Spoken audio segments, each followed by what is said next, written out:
Baik, bismillahirrahmanirrahim. Saya mulai untuk evaluasi granul dan tablet. Ya, terutama yang tadi yang tablet sudah, maaf, yang granul itu sudah. Uji kelembaban, uji sifat alir, distribusi ukuran partikel, dan kerapatan pemampatan atau BJ mampat. Untuk catatan di awal bahwa semua prosedur terkait penggunaan alat itu nanti akan kalian dapat di praktikumnya, tidak perlu dihafal karena nanti setiap alat itu nanti di dekat alatnya ada SOP operasional untuk penggunaan itu ditempel di dekat alatnya, jadi nanti kalian bisa lihat. Sehingga nanti yang akan dibahas untuk materi kuliah terkait dengan evaluasi ini, kalaupun ada seputaran prosedur kerja gitu ya, itu yang sifatnya prinsip saja. Prosedur kerja yang dikerjakan prinsip, bukan operasional menggunakan alat gitu ya. Ada 7, semoga ini cukup waktunya untuk evaluasi tablet. Dari mulai keseragaman ukuran, ini nanti berbeda dengan keseragaman sediannya. Ukuran itu hubungannya nanti dengan diameter dan tebal tablet.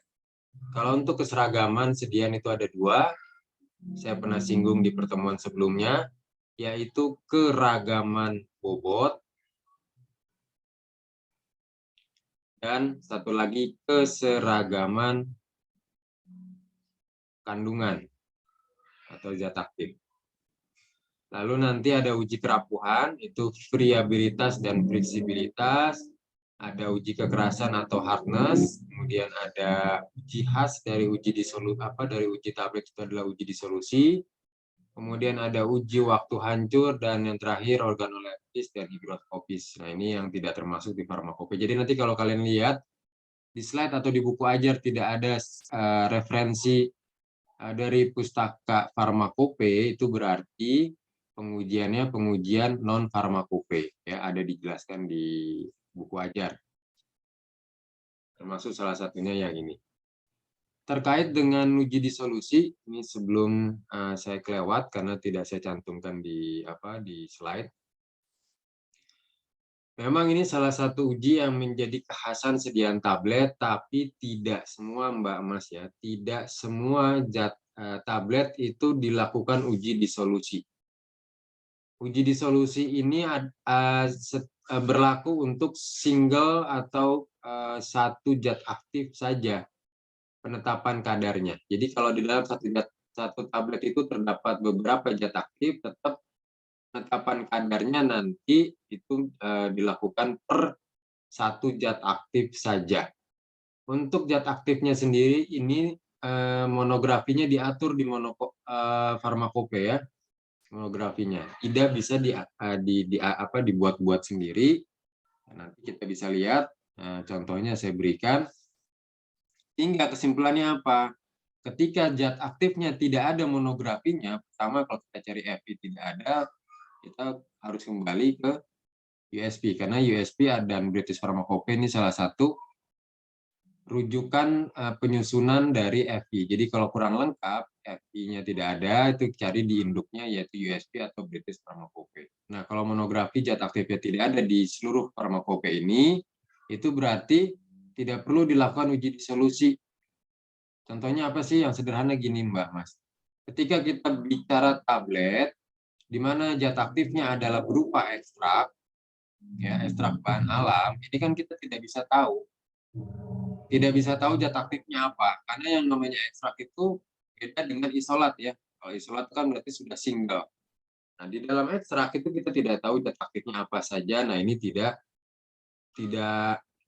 bisa kita lakukan penetapan kadarnya, sehingga untuk uji disolusi itu tidak bisa dilakukan. Gitu ya. Baik. Supaya waktunya dapat. Itu untuk sinopsis. Kita mulai masuk di evaluasi tablet yang pertama. Oh ya, sebelum itu saya lakukan penyamaan persepsi dulu ya. Jadi tadi sudah disinggung sih sebetulnya. Yang akan dijelaskan adalah prinsip dan tujuan evaluasi, karena ini mau tidak mau akan jadi bekal kalian praktikum. Jadi nanti kalian praktikum tinggal melakukan penyamaan. Oh betul tidak, teorinya begini, praktikumnya begini, gitu ya. prinsip kerja alat hanya yang ini yang dijelaskan tuh bagaimana metodenya. Prosedur evaluasi ini yang tadi saya maksud, ya hanya prinsipnya saja, bukan prosedur kerja dari nol mengoperasionalkan alat segala macam, itu tidak termasuk. Ya, ini hanya prinsip dasarnya dari evaluasi tersebut. Dari prosedur dasar evaluasi tersebut itu ada hal-hal yang memang harus dijelaskan supaya jadi paham. Kemudian ini capaian yang paling penting adalah kalian nanti ketika praktikum mampu memutuskan berdasarkan tafsiran hasil evaluasi tertentu itu positif, singkatnya gitu ya, atau negatif, memenuhi persyaratan atau tidak memenuhi persyaratan. Ini capaian yang paling utama dari pembelajaran kali ini, gitu ya. Jadi nanti di setiap evaluasi sudah diberikan tafsiran hasilnya seperti apa. Nah, dari situ nanti kalian tidak ragu lagi, oh ini memenuhi persyaratan, oh ini tidak memenuhi persyaratan. Ini sudah saya tautkan di kuliah, jadi ada 2 folder, ada buku teks, isinya ya ini e-book semua, dan ada potongan-potongan yang memang ini langsung ditujukan untuk penggunaan evaluasi granul dan tablet. Ya, jadi sudah langsung diseleksi. Silahkan diunduh karena ini nanti pasti kalian pakai, tidak yang terdekat itu untuk praktikum, ya, untuk perkuliahan yang lain juga bisa, karena yang di bagian ini untuk parset secara umum. Lanjut, untuk yang berikutnya kita masuk di uji keseragaman ukuran. Ini kita samakan persepsinya dulu, pernah juga saya berikan pengantarnya di pertemuan sebelumnya bahwa DAI itu kan bentuknya kayak selongsong, Mbak Mas ya. Jadi nanti kalau dilihat dari samping itu begini ya, lubang. Nanti ada pans di bagian atas. Kalau lupa gambarnya lihat di pertemuan sebelumnya, ini potongan dari samping. Jadi dia kayak cincin ya. Kayak cincin. Jadi nanti kalau dilihat dari atas kayak selongsong, itu nanti dia dapat sebentar saya ganti warnanya. Kalau nanti sudah terisi oleh massa, ini nanti dia dapat tekanan dari atas, yang bawah menahan, ya, pans bawah menahan, sehingga nanti dia terbentuk massa yang kompak begitu. Sehingga persepsi yang harus disamakan apa? Bahwa lubang DAI ini diameternya itu tidak mungkin bertambah karena ini cetakan, seperti cetakan Mbak Mas ya, sudah pernah disinggung sekali lagi. Ini seperti cetakan, jadi kalau cetakannya tidak dirubah ya diameter tidak akan pernah berubah. Nah yang berubah apa? Variabel yang tidak tetapnya itu nanti tinggi tablet atau kita kenal dengan istilah tebal tablet. Jadi kalau dilihat dari samping tabletnya nanti seperti ini tercetaknya, kalau bicara diameter ya konstan karena dia ngikutin ukuran cetakan atau ruang kempa, dalam hal ini adalah lubang DAI. Tingginya nanti atau tebalnya nanti yang bisa berbeda-beda atau bervariasi. Sehingga kenapa perlu dilakukan pengujian ini, uji keseragaman ukuran ini, supaya nanti kita memperoleh tablet yang memenuhi proporsional. Ada nanti persyaratan tafsirannya. Ini baru pengantar. Maksudnya gimana? Dengan diameter tertentu, kalau misalkan tebalnya segini kan berarti dia tidak proporsional. Ya, misalkan seperti ini tebalnya, ini kan terlalu pipih, gampang patah. Tidak boleh terlalu tebal juga, nanti susah hancurnya dan seterusnya, begitu ya. Jadi nanti ada ukuran yang memang sudah jadi standar. Tebal itu tidak boleh berapa kali dari diameternya, supaya apa? Dapat proporsional postur tablet yang bagus gitu ya, tidak mudah patah, tidak ketebalan atau tidak ketipisan. Alatnya sama sebetulnya, bisa pakai jangka sorong atau mikrometer stroke. Baik, ini alatnya ya, bisa pakai. Kalau jangka sorong itu ada, mungkin tidak perlu gambarnya, kalian sudah ada bayangannya karena dulu fisika dasar pernah pakai ya. Nah ini yang mikrometer stroke. Jadi nanti ditekan, bisa terukur tebalnya berapa. Nah ini kalau ini diameter nih, tidak kelihatan tapi ya. Jadi nanti diukur Jadi kalian ukur kalau tabletnya dilihat dari samping, diukur tebalnya, kalau dilihat dari atas, diukur diameternya berapa. Gitu. Modalnya dua ini, dua data ini ya Mbak, Mas, diameter dan tebalnya berapa. Nah, ini ilustrasinya. Jadi ini lubang die ya, selongsong kayak selongsong. Ini massa. Jadi ketika di sini ada punch, dia menahan, ada tekanan dari atas. Ketika punch-nya berjalan, ini yang dari bawah juga ikut naik, dari atas ikut turun. Jadi dia dapat gaya tekanan, lebarnya akan menyesuaikan dengan lebar, diameter akan menyesuaikan dengan lebar diameter ruang keempat. Jadi nanti yang punya perubahan itu adalah tingginya.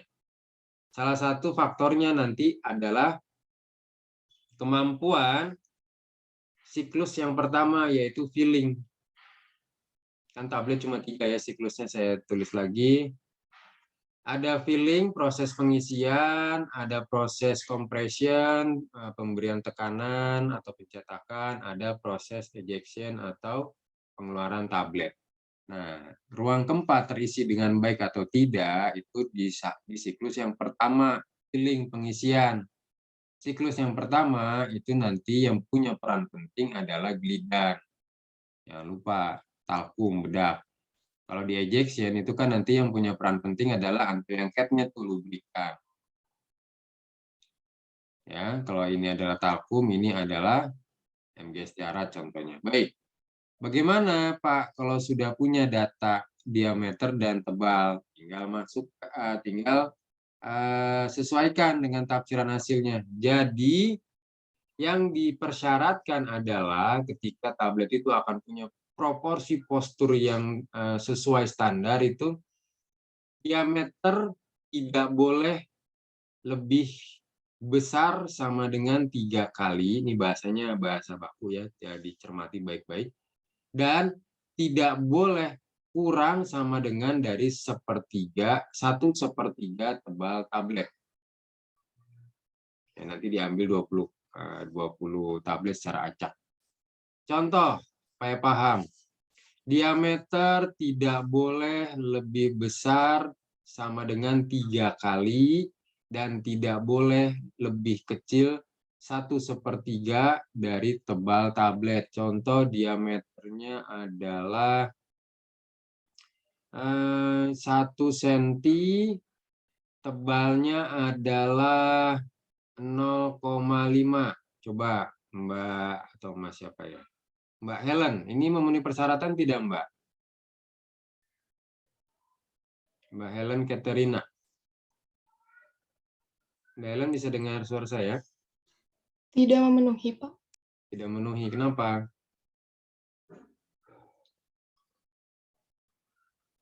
Diameter tidak boleh lebih besar 3 kali daripada tebal tablet. Diameter 1, tebalnya setengah. Coba Mbak, baik-baik. Bisa dicermati tidak? Karena kurang dari syarat yang ditentukan, Pak. Dari yang mana? Yang tidak boleh lebih atau tidak boleh kurangnya? Yang tidak boleh kurang. Tidak boleh kurang. Berarti kalau diameternya 1, kemudian tebalnya setengah, kita breakdown satu-satu. Ini mudah-mudahan cukup waktunya. Tadinya saya tidak ingin memberi contoh dulu, takutnya nanti terlalu lama di satu pengujiannya. 1 cm tidak boleh, diameternya 1 cm tidak boleh lebih besar 3 kali daripada tebal tablet. 1, tidak boleh tebal tabletnya setengah kali 3, berapa Mbak? Mbak Helen? Mbak Helen? 1,5, Pak. 1,5. Iyalah tidak sulit ini kan. Kalau 1/3 itu kan sama juga dengan 4/3 dikali tebal tabletnya setengah. Berapa Mbak?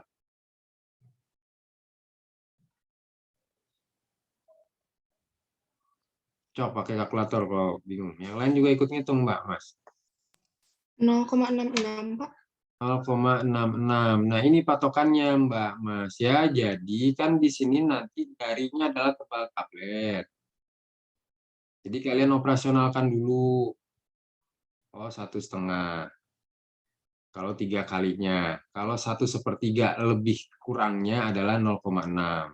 Jadi tebal tablet itu harus ada di rentang ini. Paham? Kan dikasih tahu, tidak boleh lebih dari 3 kali. Berarti tidak, ini batas ujungnya nih. Batas ujung di sebelah sana. Ya, batas paling besar. Tidak boleh 3 kali dari tebal tablet. Tebalnya 0,5. 3 kalinya 1,5. Berarti ini batas paling ujung nih diameternya. Ya.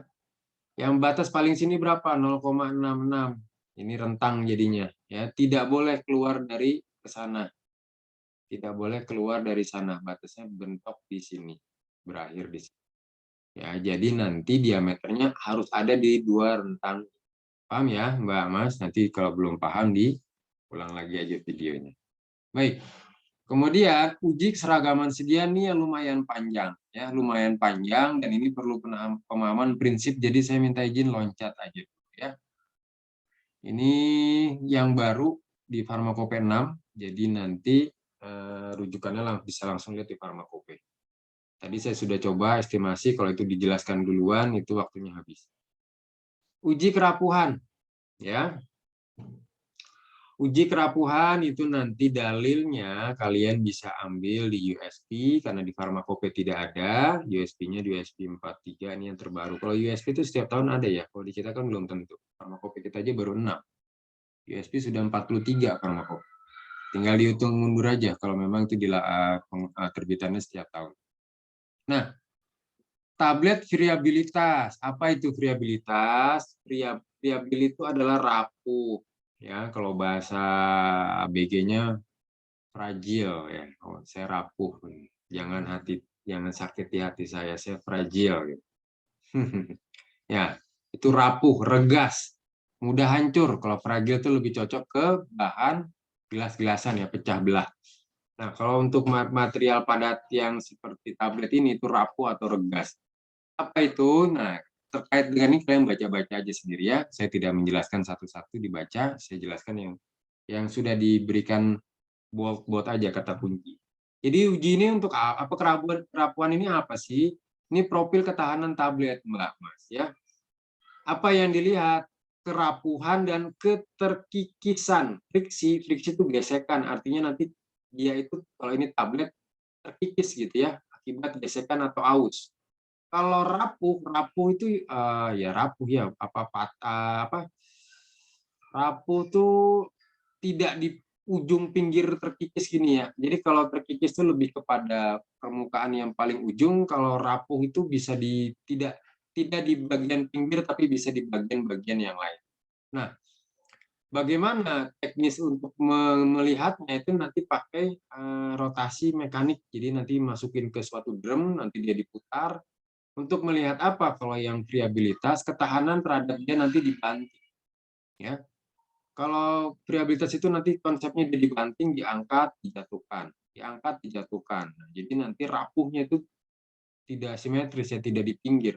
Jadi kalau kikis atau fleksibilitas itu karena memang nanti drumnya dibikin ada, nah gini. Nanti ada gambarnya ya. Ini kita kenalan dulu dengan konsepnya dulu.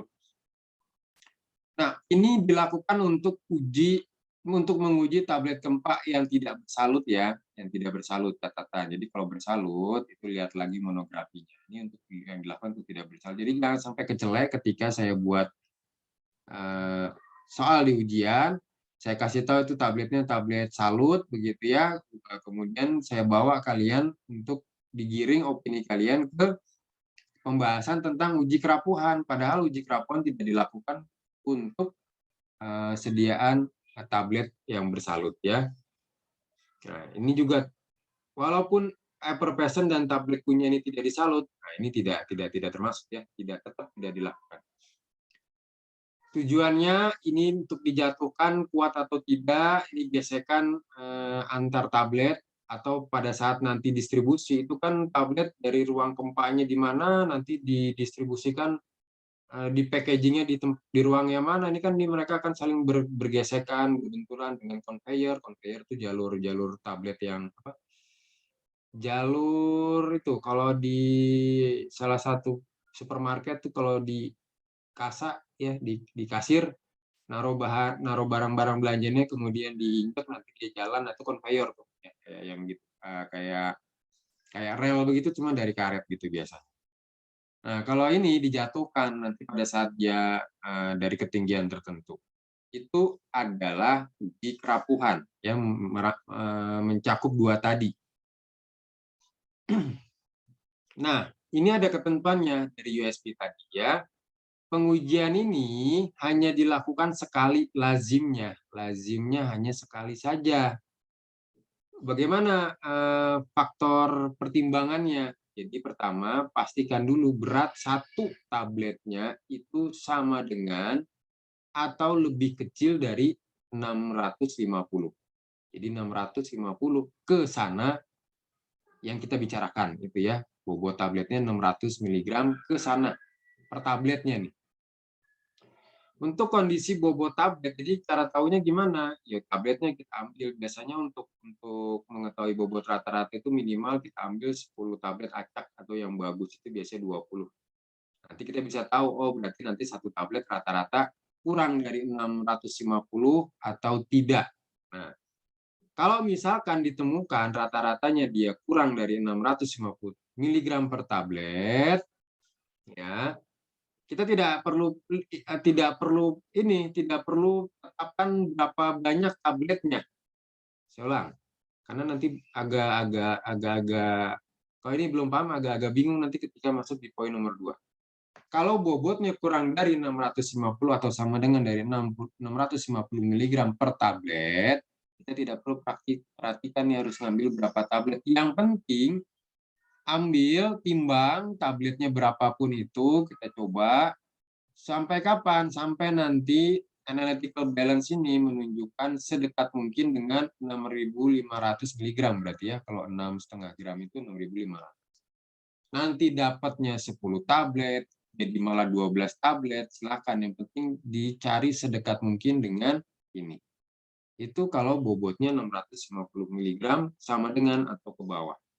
Lanjut. Ketika bobotnya lebih besar dari itu, sampelnya sudah ditentukan, ambil 10. Nanti kalau ditimbang akhirnya beratnya jadi berapa, itu tidak kita jadi perhatian. Kebalikan, kalau ini ujungnya adalah bobot yang akan disampel dibatasi segini, sedekat mungkin. Tapi kalau yang ini, kalau sudah diketahui satu tabletnya lebih besar daripada 650, 650, sekian saja itu udah masuk kategori nomor 2. Udah tidak perlu pusing berapapun nanti hasilnya, cuma diambil 10 tablet. Hasil maksudnya timbangan totalnya berapa gitu ya, bobot total. Tidak perlu lihat ke sini. Kalau yang ini kita ngelihat bobot totalnya kalau kurang dari 650. Nah, apalagi yang perlu diperhatikan sebelum melakukan pengujian, tolong nanti pastikan penimbangan tablet sebelum dan sesudahnya itu harus bebas debu. Ya. Kenapa? Pertama, kalau sebelum itu untuk memastikan tidak ada partikel lain yang ikut tertimbang. Ya, jadi benar-benar asli bobot tabletnya. Supaya jadi tahu. Kalau kotoran lain nempel kan jadi bobotnya bertambah, padahal itu bukan bobot asli tabletnya berarti. Kemudian kalau yang sesudah, kenapa harus dibebas debukan lagi? Karena ketika pengujian selesai, ini tablet ternyata ada yang terkikis, ya, entah di bagian atas, di bagian samping begitu. Kan itu di dalam drum pengujiannya, nanti ada gambarnya di dalam drum begitu. Kan nanti kikisan-kikisan ini akan berputar-putar di dalam alat ini, sehingga dia akan menempel ke tablet-tablet itu lagi juga, begitu ya. Jadi supaya tahu dia terkikis atau tidak, berkurang atau tidak, ya kita bersihkan dulu nih kalau ada nempel ada debu-debu atau kikisan-kikisan tablet yang akhirnya menempel ikut tertimbang, kan itu jadi sama aja bohong nanti ya. Karena apa? Karena kita jadi menimbang sesuatu yang sebetulnya bukan milik dia. Jadi pastikan 2 hal ini. Pastikan bebas debu sebelum itu supaya dapat bobot asli tabletnya, tidak ada penumpang lain.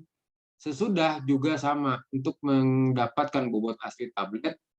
Kenapa? Karena pada saat prosedur yang dilakukan, tablet ada yang terkikis, kalau tidak dibersihkan debunya nempel, kikisannya nempel, itu akan terhitung jadi bobot tablet, padahal bukan bobot tablet akhir jadi. Baik. Kapan sih ini tidak jadi sekali dilakukannya? Nah, kalau ini dilakukan lebih dari sekali, kalau tabletnya retak, artinya dia sudah tidak memenuhi, ya. Ini yang nanti kalian lihat nih, persyaratannya tidak boleh lebih dari 1% loh, kecil banget. Jadi kalau misalkan 10 tablet, ini ditimbang, taruhlah bobot tabletnya rata-rata misalkan, ini supaya mudah aja pakai angka yang bulat-bulat ya, 100 gram per tablet. Artinya kalau 10 tablet ini kan kurang lebih 1000 gram atau 1 kilo bobot total. 10 tablet tadi, ya. Itu ya, 10 ya betul. 10 atau 1 kilo. Nah, jadi kalau 1% nanti setelah dibersihkan tidak ada debu-debu yang menempel, supaya tahu itu bobot akhir tabletnya, kalau ditimbang 1% dari 1000 itu kan berarti berapa Mbak Mas? Berapa? 1/100 dari 1000. Ini gampang kok angkanya bulat. 10. Kalau susah. Berapa? 10 gram. Nyaut dong Mbak Mas kalau ditanya. Ya, kan tidak sulit untuk ngegeser mute dan tidak mute. Kalau cuma mau ngomong sebentar bisa pencet spasi Mbak Mas. Tidak perlu pakai mouse. Sudah tahu kali ya. Pencet spasi itu unmute temporer. Jadi kalian tidak perlu geser-geser mouse-nya. Cobain aja kalau ingin membuktikan betul atau tidak, setahu saya begitu. Jadi nanti kalau ditimbang 1% itu, jadi cuma boleh hilang segini, 10 gram. Artinya apa? Ditimbang itu harusnya ada bobotnya masih ada 990 gram bobot total 10 tablet tadi ini tidak boleh kurang dari segini kalau mau memenuhi persyaratan. Ya. Jadi kalau misalkan dikecilkan lagi, misalkan total 10 tabletnya adalah 10 gram, ya berarti cuma boleh 1% itu cuma boleh hilang 1 gram. Jadi ini bobot ini, kalau ini 10 tablet, harus tertimbang itu nanti 99 gram. Kecil 1 gram itu ya. Baik. Jadi kalau tablet itu retak, terbelah, pecah itu harus diulang ya, harus diulang. Jadi itu sebetulnya tabletnya belum siap atau belum memenuhi persyaratan. Harusnya hanya terkikis saja karena cuma boleh 1%. Kalau sudah pecah itu udah. Jadi harus evaluasi itu ya, evaluasi formula. Hasilnya sulit ditafsirkan ya, kehilangan bobotnya lebih besar, kehilangan bobot rata-rata maksimum dari 3 sampel tidak boleh lebih dari 1%. Baik. Nah, lanjut. Ini alatnya Mbak Mas, jadi ada sebelah kanan ini, yang ini. Nah, ini fleksibilitas. Untuk melihat keausan, fleksibilitas atau gesekan, karena dibuat drumnya itu ada jikak-jikak begini, ini jikak. Maaf, kebalik Mbak Mas. Yang kecil, nih ya, ini fleksibilitas. Kita punya alatnya sama, kebetulannya ada 2 drum begini. Ini nanti ketika tablet dimasukkan 10 tablet ke sini, diputar, dia kan akan bergasak, bergesek, begitu ya. Nah, ini mewakili tadi kemampuan dia, profil dia ketika nanti bergesekan dengan tablet yang lain, dengan material-material saat dalam proses distribusi setiap stage produksinya ya. Nah, ini yang tadi saya bilang kemampuan dia kuat dijatuhkan, ini variabilitas kerapuhan tadi. Jadi kalau dilihat dari samping gambarnya kurang lebih anggap saja begini Mbak. Jadi nanti di sini ada cantongnya nih. Nah, ada cantongnya begini. Jadi tablet akan berada di sini, diangkat nih, di dayung begitu ya. Dia muter, otomatis pada saat dia di atas jatuh tuh tablet tuh, letak di sini. diangkat lagi, nanti kan dia muter. Si siapa si tangannya ini, si dayungnya ini, dia nanti posisinya muter ada di sini, ngangkat lagi ke sana, dibanting lagi. Seperti itu. Makanya ini kerapuhan atau keregasan itu prinsipnya diangkat dijatuhkan. Supaya apa? Melihat nanti profil dia ketika didistribusikan. Ya, udah hancur atau tidak. Benar-benar syaratnya strict tidak boleh lebih dari 1%. Baik, sederhana itu ya. Jadi bobot rata-rata awalnya berapa dari 10 tablet, bersihkan tabletnya supaya nanti kalau ada yang regas-regas, ada yang terkikis-terkikis tidak menempel, ikut tertimbang, bobot akhir. Jadi bobot awal, bobot akhir dibandingkan, dicari persentasenya tidak boleh lebih dari 1% yang hilang. Itu dari masing-masing drum, Mbak Mas ya. Jadi dari masing-masing drum. Dari yang friksi berapa, dari yang pria berapa, dua-duanya sama, tidak boleh lebih dari 1%. Sekarang uji kekerasan. Tidak ada di farmakope kita, sama seperti yang tadi. Adanya di USP. Ini nomor lampirannya, nama judul lampirannya tablet breaking force ya. Jadi di sini kalau diartikan breaking itu patah atau pecah ya. Tolong jangan samakan literasi translasinya atau terjemahannya breaking itu pecah, salah. Pecah secara fisika itu hancur, Mbak Mas. Hancur, tidak berbentuk. Artinya dimensinya itu tidak berwujud lagi. Kalau breaking, putus. Kalau bahasa anak-anak sedang itu ya menjalin sesuatu itu breaking itu putus. Ya, artinya satu sisi aja. Jadi kalau ini hati, nah begini kan gerambangnya. Broken heart itu kan begini. Artinya cuma satu sisi, bukan semuanya. Jadi nanti tablet pun begitu, dikatakan dia nanti uji kekerasan tablet itu begitu. Pecahnya itu diametris, Mbak Mas ya. Begitu. Atau nanti begini. Tidak hancur, beda. Tolong jangan disamakan karena nanti uji waktu hancur ada sendiri. Nah, nanti kita bisa lihat konsep hancur yang fisika itu seperti apa. Jadi hancur ya hancur, tidak berbekas. Nah, itu hancur. Kalau ini masih ada patahannya, jadi nanti tabletnya belah dua. Kurang lebih begitu ya. Jadi itu breaking force, breaking patah atau pecah, bukan hancur. Jadi nanti hal yang prinsip seperti ini saya suka tanya di ujian, gitu ya. Jadi jangan sampai ketika dikasih pilihan hancur, kalian kepancing breaking itu hancur padahal patah. Itu beda lagi. Disintegrasi namanya ya. Itu hancur. Jadi ini parameter dengan cara kita membebani secara mekanik terhadap tablet secara diametris ya. Jadi nanti untuk melihat apa? Melihat kemampuan dia menahan beban. Ini baca aja nih sepertinya tidak sulit untuk diterima ya. Pengemasan, pengelolaan, dan ini tidak sulit saya yakin. Saya akan lanjut ke yang prinsip-prinsip. Nanti nyambung lagi di sini. Nah ini Mbak Mas. Ini alatnya. Ya ditengok dari atas seperti ini. Jadi nanti posisi tablet diametris, Mbak Mas. Begini tidur, bukan berdiri. Begini kalau dilihat dari atas. Jadi kalau dilihat dari samping, kalau misalkan ini alat, tabletnya bukan ditaruh begini, salah. Ditaruhnya. Jadi kalau dilihat dari samping tuh kayak gimana ya? Nah, begini diametris. Horizontal bukan vertikal, bukan begini. Gitu ya, bukan tipisnya yang nanti diposisikan. Jadi bentuknya begini kalau dari atas. Ini tablet, nah begitu ya. Nah, lihat ke sini. Pembebanan diametris ini nanti melihat fraktur. Kalau bahasa kedokterannya fraktur itu sama, bukan hancur ya, patah, pecah gitu-gitu, itu fraktur tuh. Kalau ini tulang, nah itu fraktur.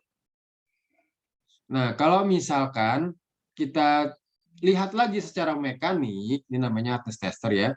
Secara mekanik itu pembebanannya tidak di dua sisi seperti kita kompresi tadi. Kalau kompresi Yang bawah, pans bawah juga ikut pada saat dia sudah berada di sini, dia ikut naik memberi tekanan, pans yang atas juga nanti memberikan tekanan, ya. Wah, ini ruang keempat. Kalau ini satu sisi, Mbak Mas, yang ini diam, yang ini bergerak.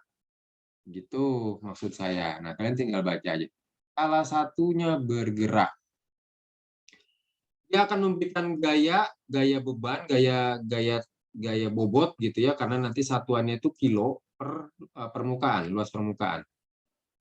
Nanti tablet ini patah diametris tadi, begitu ya. Patah begitu. Nah, nanti dilihat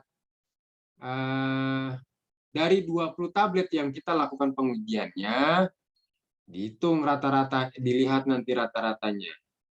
Ketentuannya gimana? Jadi sekali lagi sudah paham ya, tablet disimpan di sini, alatnya dioperasionalkan, nanti dia maju ke depan. Patah dia nanti, saya ganti warna. Nanti dia patah begitu, krek, patah, krek gitu ya. Berhenti alatnya, diberhentikan nanti akan keluar angka. Nah, itu adalah angka yang biasanya keluar itu alat-alat ini itu selalu dalam bentuk bobot pembebanan ya, kilo. Nanti kita kalau di praktikum kita pakai yang ini. Nanti kita rubah menjadi force. Kan tadi breaking force. Force itu gaya. Gaya itu satuannya Newton. Ya, jadi dirubah. Kalau nanti dapatnya 9 ya tinggal dikali aja. Untuk tablet yang bobotnya sampai dengan 300, bobot per satu tabletnya 300, itu syarat yang diminta hasilnya segini. Ya, nanti tetap di praktikum kalian rubah semua jadi Newton. 4 sampai 7 kilo per sentimeter persegi. Ini dua yang dipersyaratkan ini tidak ada ya, tidak ada. Ini bahasa saya. Jadi nanti kalau misalkan jadi berbeda atau ini kan setiap guru itu punya ini ya, punya penafsirannya sendiri-sendiri, tidak bisa dipaksakan. Gitu ya. Ini yang insya Allah sama semua, semuanya sama ketika di universitas lain pun sama. Ketika bicara uji kekerasan, dua ini yang jadi pakem yang warna hitam. Ya. Apa harus saya tambah yang ini? Nanti kita masuk. 400 sampai 700 itu persyaratan yang diminta 7 sampai 12 km, 12 kilogram per sentimeter persegi. Begitu. Kan jadi pertanyaan ketika di praktikum, Pak, bagaimana kalau bobotnya ada di antara 300 dan ada di antara 400? Makanya saya berikan yang ini. Itu ya, Mbak Mas, sekali lagi. Yang ada di pedoman itu tuh yang ini. Begitu. Ini bahasa saya. Jadi kalau ini jadi keliru, ya saya cukup salahkan saya begitu ya. Nah, kalau yang ini sudah ada ketentuannya. Kenapa? Karena ini tidak memfasilitasi ketika bobotnya ada di rentang 300 sampai 400. Kenapa saya buat tafsiran seperti ini? Karena dalilnya begitu. Di 300 maksimal 7 gram, di 400 diawali dari 7 kilogram. Itu. Jadi saya mengambil ini bukan mengada-ada. Walaupun saya menafsirkan sendiri bukan mengada-ada, membuat sendiri gitu ya. Dari sini 300 di 7 kg maksimal berarti. Kalau di sini 400 dimulai dari 7 ya saya berasumsi 300 sampai 400 karena 400 ke atas itu sudah 7 sampai ke 12. Jadi batas di 400 itu sampai di 300 itu saya ambil di sini. Nah, bagaimana kalau di atas 700 mg penafsirannya? Karena tidak ada pedomannya. Saya pun kalaupun menafsirkan sendiri, saya pun tidak mengada-ada membuat baru gitu ya. Saya ambil yang ini. Gitu. Karena batas maksimal yang kita ketahui memang cuma angka 12 di bobot tablet 700 mg. Jadi kalau ada bobot tablet 750 atau bahkan 1 gram, saya ambil masaknya dari yang terakhir. Paham Mbak Mas ya? Jadi nanti kalau ketemu situasi seperti ini di praktikum, bobot saya 350. Nah, itu nanti yang bisa dipakai atau digunakan. Lanjut. Ini tambahan ya, ini tambahan sebetulnya untuk yang prinsip apa untuk yang kalian kuasa itu cukup yang tadi, tapi ini jadi ruhnya. Jadi breaking force, bentar ya, enak saya lagi.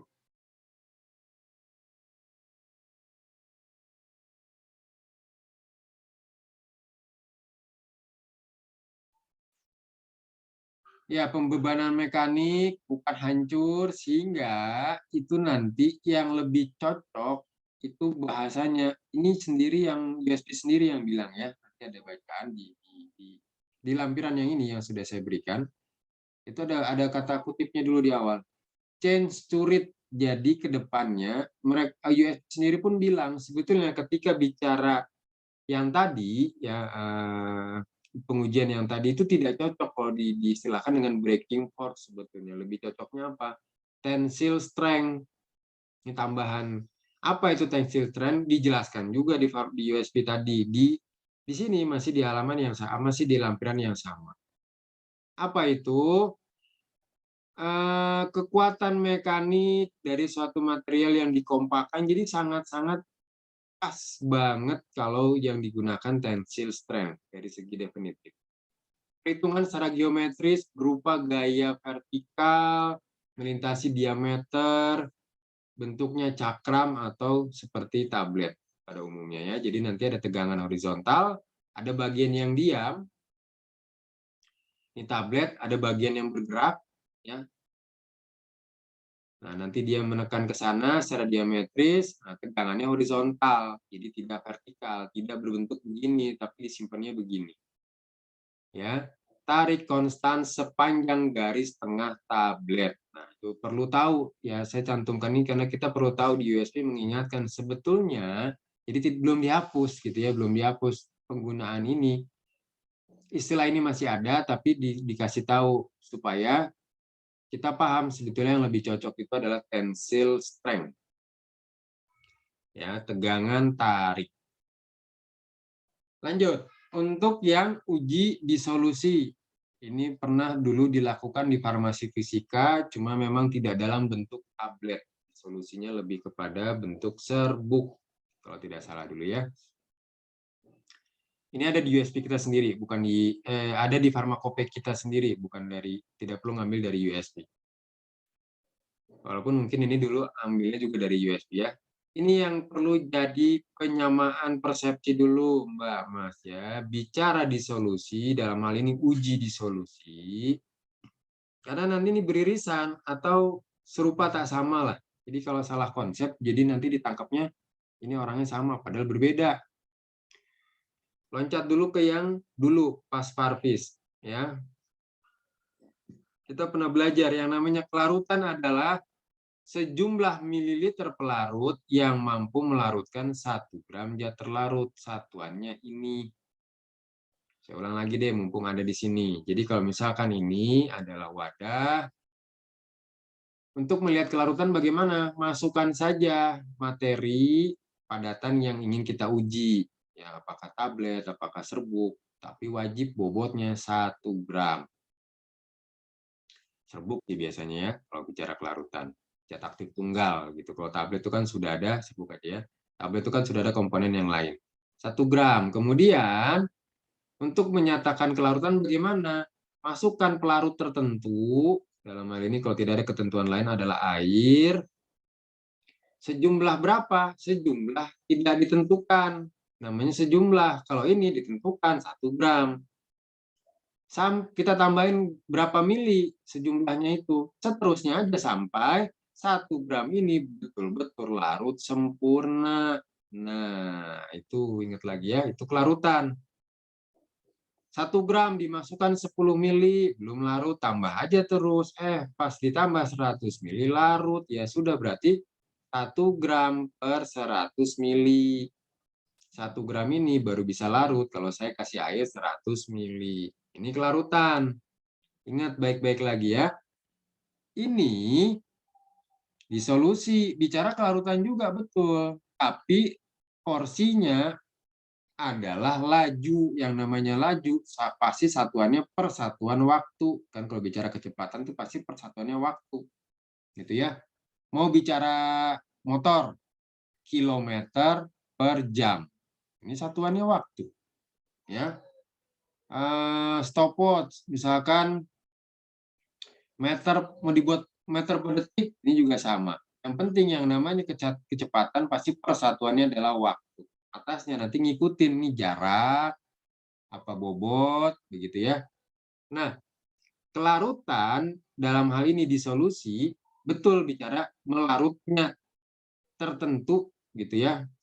Berapa gram per satuan waktu. Jadi kalau saya punya tablet paracetamol 500 mg, saya mau tahu nih, nanti kan ada kurvanya ya, ada grafik disolusinya, profil disolusinya.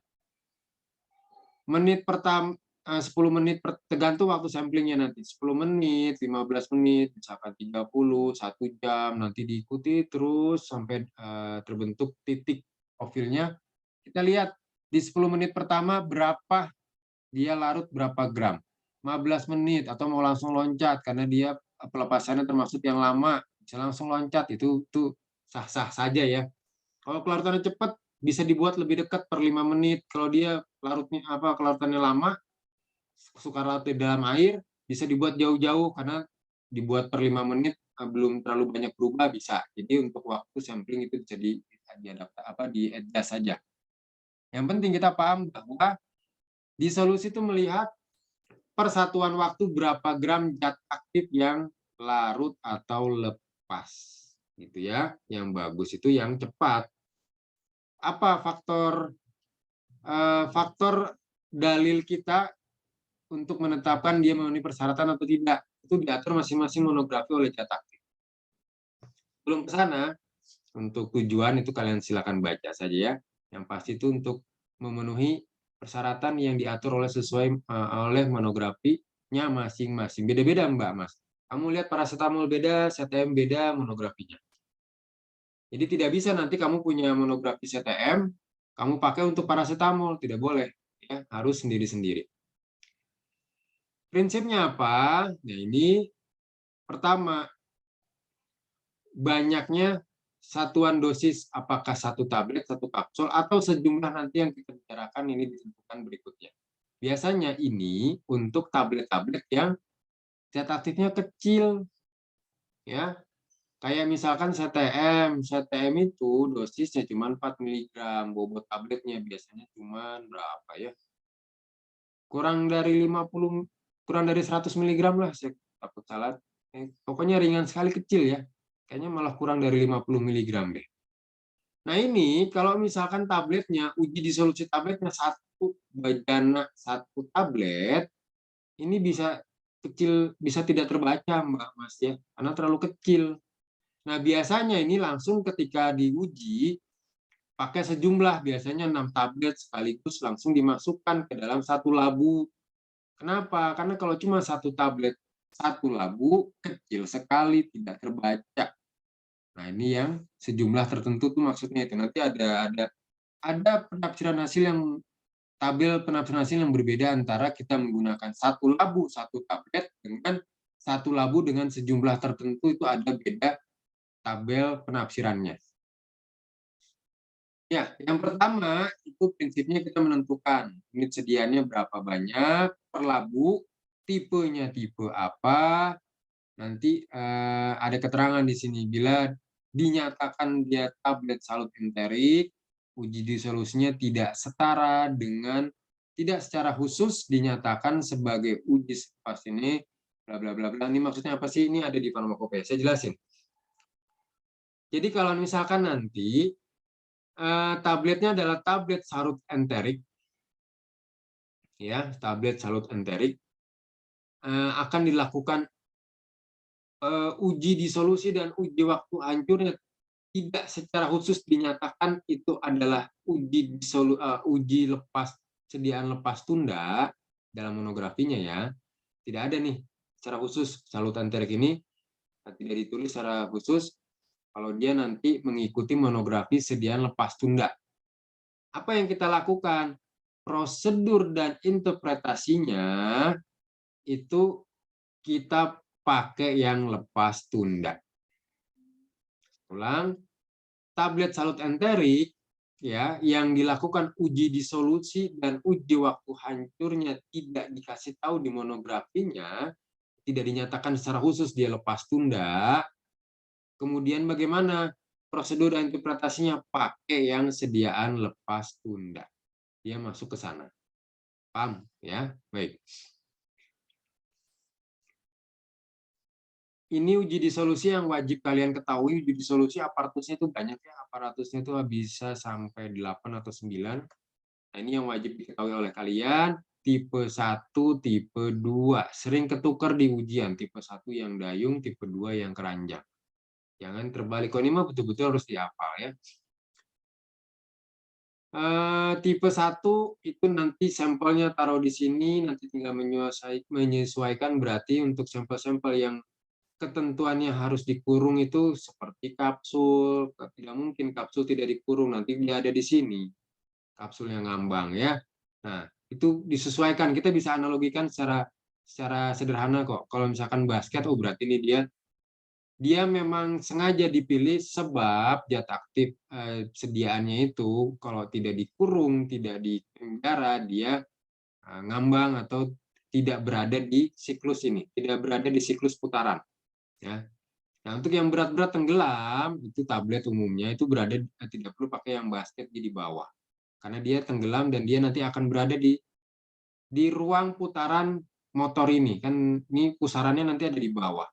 Nah, kalau ini kan spindle, pusarannya ada di bawah, kapsul naik ke atas, kan tidak bisa nanti kita lihat ininya ya. Pelepasannya jadi tidak sesuai kaidah yang sudah diatur terkait dengan pelepasan zat aktif di USP dan di farmakope. Prinsipnya apa sih? Disolusi itu adalah peniruan. Ya. Sebenarnya ini meniru kerja lambung. Ada yang namanya lambung, saya sering bilang juga berkali-kali, ini adalah medium disolusi sesungguhnya yang ada di tubuh kita ya. Ini ada cairan lambung, orang normal 900 ml, orang normal sehat dewasa. Kita mau tahu nih tablet yang kita buat, kalau nanti masuk di lambung, nasibnya seperti apa, inilah yang kita lakukan sederhananya di uji disolusi. Tapi tolong juga diingat baik-baik Mbak Mas ya. Tidak 100% akhirnya kita bisa atau berani bilang ini sama persis, tidak boleh. Tanpa diberitahu kalian harus berpikir tidak boleh dipikir sama. Kenapa? Jangan lupa cairan lambung aslinya itu kan ada makanan yang kemarin. Ya, makanan minuman kemarin. Ada enzim, flora normal, ada bakteri. Ini kan tidak ada di uji disolusi kita. Itu maksud saya ya. Jadi ini benar-benar harfiah saja. Kalau airnya benar-benar bersih. Jadi kan kalau kita melihat kondisi disolusi yang asli itu kan berarti menggambarkan kondisi lambung kita isinya air tok, tidak ada yang lain. Makanya kalau misalkan kita bicara tingkatan S2, S3, biasanya apalagi S3 ya terutama, untuk uji disolusi itu kalau mau akurat, apalagi nanti kalau uji apalagi kalau sampai bioafilitas BABE gitu ya, bioafilitas bioekuivalensi atau sedang meneliti entitas baru, senyawa baru yang disinyalir punya kemampuan pengobatan. Nah, ini biasanya tapi ini jarang sekali ya walaupun ada. Itu ada yang namanya bahasa Indonesianya itu cairan lambung artifisial. Jadi betul-betul dibuat mirip, ada enzimnya, ada bakterinya. Jadi kalau misalkan kita mau tahu, biasanya untuk kondisi penyakit tertentu. Orang sakit gangguan kanker, mohon maaf, misalkan ya gangguan, pokoknya penyakit inilah ya, penyakit berat. Kondisi lambungnya berubah dari kondisi orang normal. Nah, itu mau tidak mau cairan lambungnya harus disituasikan sama dengan kondisi aslinya. Ya, apalagi mohon maaf kalau misalkan dia ulkus gitu ya, kita pengen tahu nih benar tidak sih obat saya benar-benar bisa mengobati cairan kondisi lambung yang luka, ada bakterinya ini itu disesuaikan banget Mbak Mas. Supaya apa? Kedekatannya mendekatinya tuh tinggi dibandingkan uji disolusi biasa saja. Oh, ini mah fisika biasa aja, Mbak Mas. Kalau disolusi ini fisika aja, ya.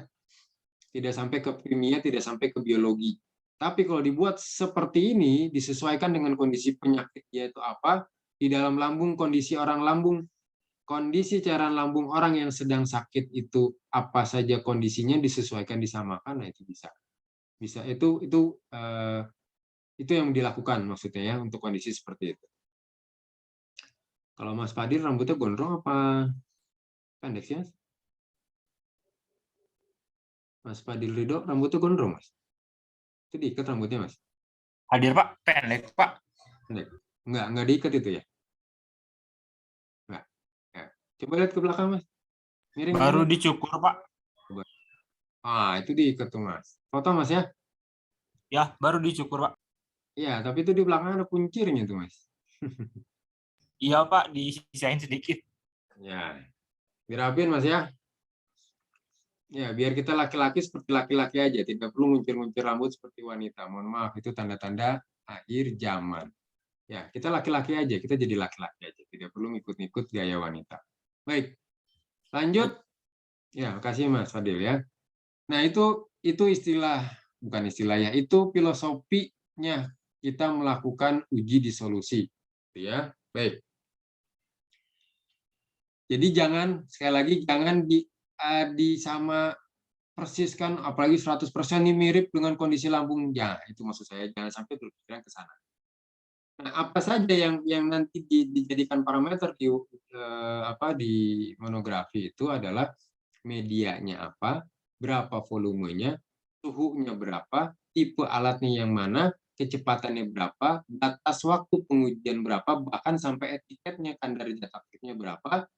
Ini semua pakem, ya. Pakem artinya kita tidak boleh kutak-kutik, saya mau buat jadi segini, tidak boleh, enggak Mas. Ini contohnya. Nah, ini kalau tadi yang belum kecatat, ya, ini contohnya. Jadi kalian lihat tablet dengan zat aktif berbeda akan punya monografinya beda-beda, Mbak Mas. Nanti ininya bisa beda volumenya, RPM-nya bisa beda, waktunya bisa beda. Nah, ini yang tadi etiketnya. Ini yang tadi kita bicara etiket. Nah, ini prosedurnya. Ini batas waktunya, ini etiketnya berapa yang diminta dari farmakope. Paham Mbak Mas ya? Jadi ini alasan kenapa kalau zat aktif farmasi belum ada monografinya, kita mau nentuin solusinya bagaimana, kan tidak bisa. Makanya kalau tablet-tablet ekstrak yang tadi kita tidak tahu zat aktifnya apa, tidak bisa kita paksakan uji disolusi. Paling nanti itu agak naik tingkat ya. Uji disolusi terbanding UDT biasa disingkatnya. Nah, nanti mungkin di farmasi industri kali ya. Nah, gitu, Mbak Mas ya. Baik. Jadi itu yang harus dipahami baik-baik bahwa monografi itu sudah pakem, tidak boleh kita saya mau pakai CTM untuk paracetamol, tidak boleh. Ini etiket yang saya lupa tadi ya. Nah, ini ketentuan kadar yang tidak boleh kurang dari segini, tidak boleh ke belakang, tidak boleh lebih dari ke atas. Ini alatnya yang tadi saya maksud satu labu tuh ini, ya. Kalau tablet zat aktif tabu udah ini ada 6 ya. Ini yang alatnya lengkap. Kalau kita sama punya kita 6 tapi berjejer ke samping tidak dua-dua seperti ini. Jadi kalau tabletnya udah tabletnya kecil, otomatis zat aktifnya juga kecil. Begitu. Dikasih satu tablet satu itu bisa tidak terbaca. Nah, makanya biasanya kita pakai metode yang kedua yaitu yang gabungan. Bagaimana Pak cara nafsirkannya? Nah, ini kompetensi kita Mbak Mas. Kita sarjana farmasi harus lolos ini. Karena nanti UKAI, ujian kompetensi apoteker itu selalu ada soal uji disolusi. Ya. Yang pertama uji keberterimaan 1. Ini untuk apa? Ini untuk yang 1 tablet, 1 kapsulnya per labu. Jadi 1 labu isinya 1 tablet. Ini biasanya untuk dosis-dosis paracetamol yang 500 mg gitu ya. Ini tidak perlu digabung, 1 labu 1 tablet saja. Saya kenalan dulu aja ya. Ini satunya tabel keberterimaan gabungan. tidak dua, tapi namanya di farmakope itu gabungan.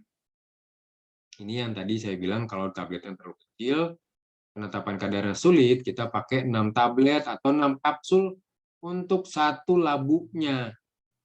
Ya, udah tahu bedanya ya. Jadi kapan menggunakan yang ini, kapan menggunakan yang tadi.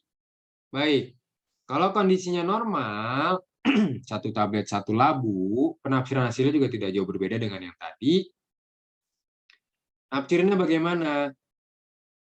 Ambil 6 untuk S1 ya, lakukan pengujian. Saya ininya dulu, yang mudahnya dulu. S2, S3 tidak mesti dilakukan, Mbak Mas. Catat ya, S2, S3 tidak mesti dilakukan. Bisa saja uji disolusi itu hanya cukup tingkat sarjana. Nih, S1, S2, magister, S3, doktor gitu ya, biar gampang. Kalau dia lolos, ya ini tahu lolosnya gimana? Nanti saya jelasin. Ini keterangannya. Sebelum ke sana, kalau ini lolos, tidak perlu lagi melakukan uji disolusi S2 dan S3. S2, S3 ini berlaku bagaimana? Kalau S1-nya tidak lolos, ini tidak terpenuhi yang ini, wajib ke S2. Tidak juga terpenuhi, wajib ke sini. Gitu Mbak Mas ya. Jadi hati-hati sekali supaya tidak perlu sampai ke sini, apalagi ke sini. Makanya industri itu ketat ya. Baik-baik dilakukan evaluasi granul tabletnya itu jadi apa?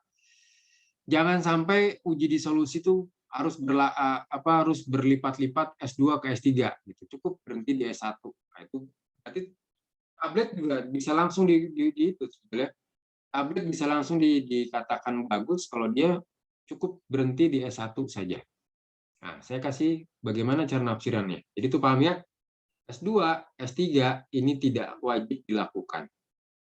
Kenapa S2 dilakukan kalau S1-nya tidak lolos? Kenapa S3 dilakukan kalau S2-nya tidak lolos? Dan ini beda-beda.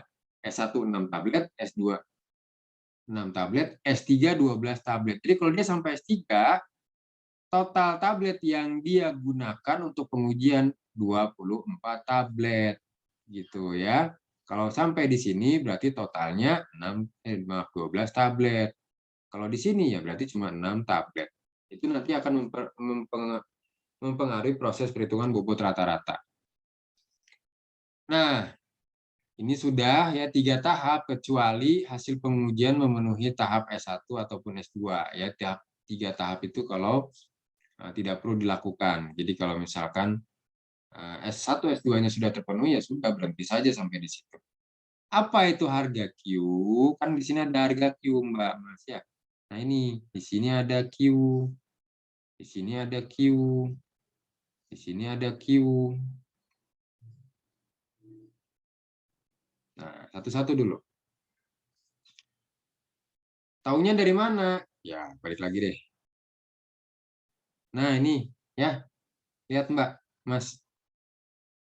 Ada ya? Di farmakope ini ada. Jadi, kita tahu setiap zat aktif nanti ada angka Q-nya yang sudah diketahui. Baik, 75. Pegang, ingat ya, kita lakukan proses langsung dilakukan proses uji coba pakai angkanya. Tidak tiap unit sediaan tidak kurang dari, jadi kalau ada 6, S1 itu 6 tablet ini katanya kalau mau diterima tiap unit sediaan 6-nya tidak kurang dari 75 ditambah 5%. 75 itu Q-nya CTM tadi. Jadi kalau dihitung penetapan kadar, ini kan 80 berarti. Ya. Kalau penetapan kadarnya dihitung dia tidak kurang dari 80 atau 80% ke atas, konsentrasinya berarti tidak perlu ke S2. Lolos S1-nya, ulang lagi, masih mereteng. Ya, disimak baik-baik Mbak Mas. Q-nya dari mana? Dari slide sebelumnya. Kita ambil CTM. Q-nya 75% yang diketahuinya ya. Kita ambil yang S1. S1 itu 6 tablet. Bahasanya apa? Tiap unit sediaan tidak kurang dari, ini kan kurang, tidak kurang dari Q. Saya tulis dulu deh, biar tidak bingung muncul dari mana. Plus 5. Q berapa? Q 75.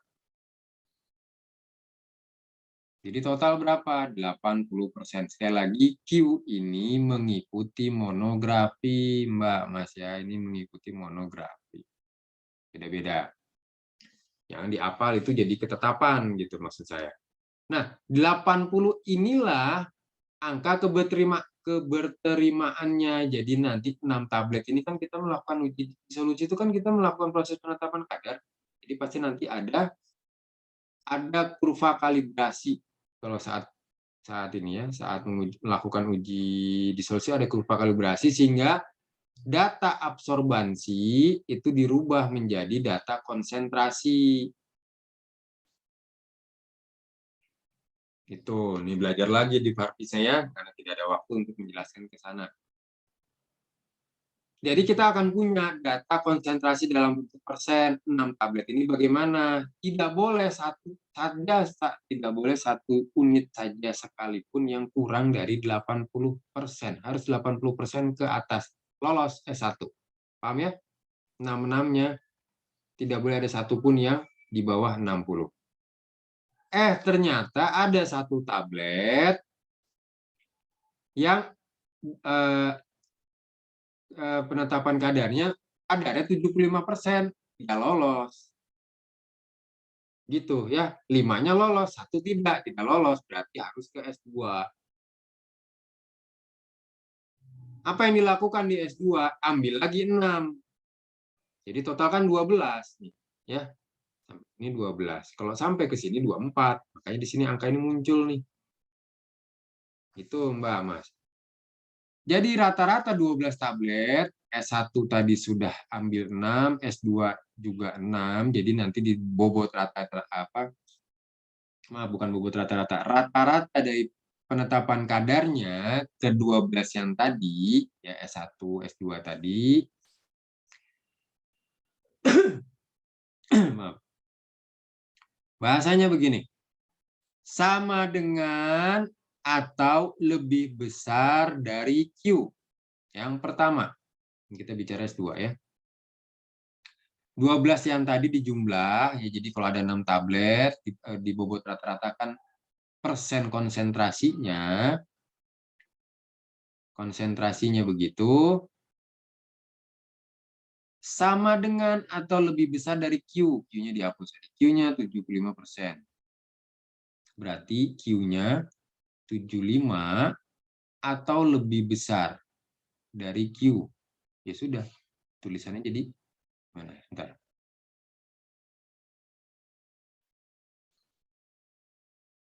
Lebih besar sama dengan dari 75 dari besaran Q-nya. Ini permintaan pertama dari 12 yang tadi, ya.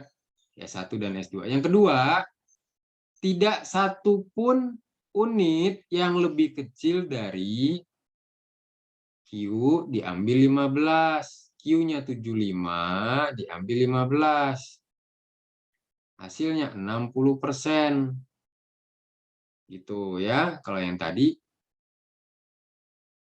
yang pertama itu rata-ratanya 12 tadi itu sama dengan 75 atau lebih besar, ya. Yang kedua, yang diminta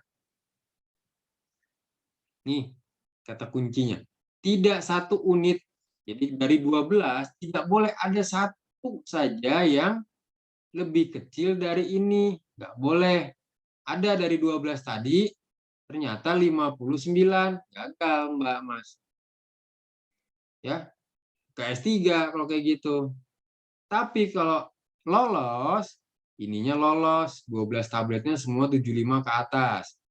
Dan tidak ada satu tablet sekalipun yang bobotnya 60 ke bawah. Lolos, Mbak Mas, selesai sampai situ aja. Tapi ini ternyata tidak lolos juga. Ya S3, ambil 12. Ini berarti kalau udah ke S3 nih, formula kita kurang bagus, Mbak Mas ya. Harusnya tidak perlu sampai ke sini. Ini sudah jadi gambaran evaluasi kita harus melakukan analisis pertimbangan formula lagi. Jadi nanti ada 12 diambil baru di total dengan data yang sebelumnya, jadi total punya 24 ya. Katanya yang pertama gimana? Sama kayak tadi, sama atau lebih besar dari Q. Lebih besar. Sama dengan 75. Itu ya. Dari rata-ratanya nih, artinya dari 12 tadi, bukan satu-satunya kan. Kalau rata-rata itu berarti ini 24 dibagi 24 kalau memang ada 24. Nah, berapa tuh persentase rata-rata zat aktif, konsentrasi zat aktifnya? Yang kedua, dikasih toleransi lebih rendah lagi, ya. Ya maaf, kalau yang kedua masih sama. Ini ada 3.